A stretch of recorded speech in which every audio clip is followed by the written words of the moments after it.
Greetings, my fellow Fannie and Freddie Mac warriors. So we have seen a lot in Fannie and Freddie Mac these days, these couple of months. A lot of news, really good news. The news, I would say that it is done deal. The stock will be 300.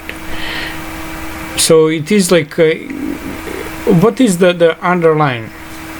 Underline is that Pulte gave not good news, exceptionally good news, financially, administratively, operationally.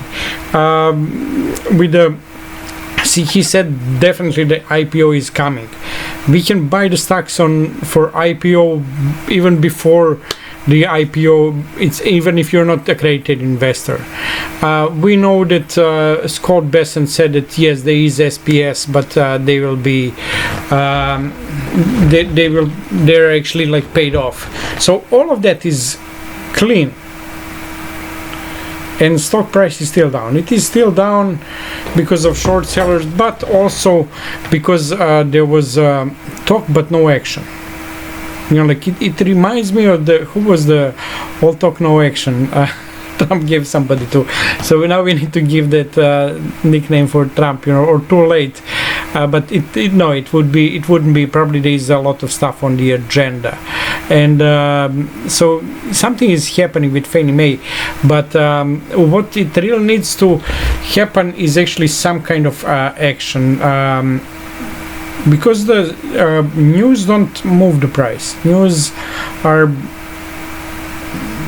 We tried with the news, you know, like Pulte tried with the news, Scott Bessent tried with the news, all the you know, like Horwick tried with the news. So everything, and we are still on $8 or $9 per share.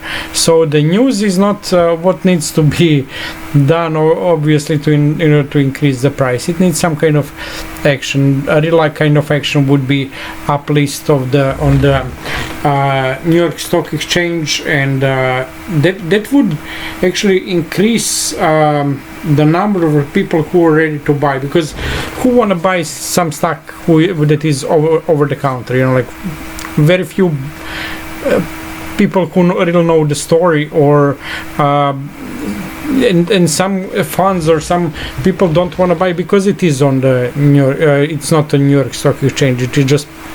It's still considered as a penny stock. So what we need for Fannie Mae and Freddie Mac, that stock go up, but why it needs to go up? Because Scott Bessent and Lutnick needs to take and sell the warrants. I'm not sure, are they able to sell the warrants for $50, $60, $130, how much it is, like evaluation, in case that stock is $8 or $9. No, we know that they don't want that. We know that they want to make the price easier, but nobody want to buy if they don't know that something definitely is happening. Because like we had like the last 5-6 years, you know, like number of times that we had the news that something is happening, and yes, now we are much closer than any time before, but we still don't know that it does happen. So hopefully soon will be the real news, and they will the Pulte, Lutnick and the Bessent and Trump will realize, in case that they wanna those $30 trillion for the wealth fund, they will have to uplist the company. Because I said, like it's not up to the news. What news more can be than Pulte said what Pulte said yesterday? You know, like what Bessent said a couple of weeks ago, that SPAs are paid off. You know, you don't need more news than that. So it only needs an action. So hopefully they will get that and do some action. Stay well, my friends.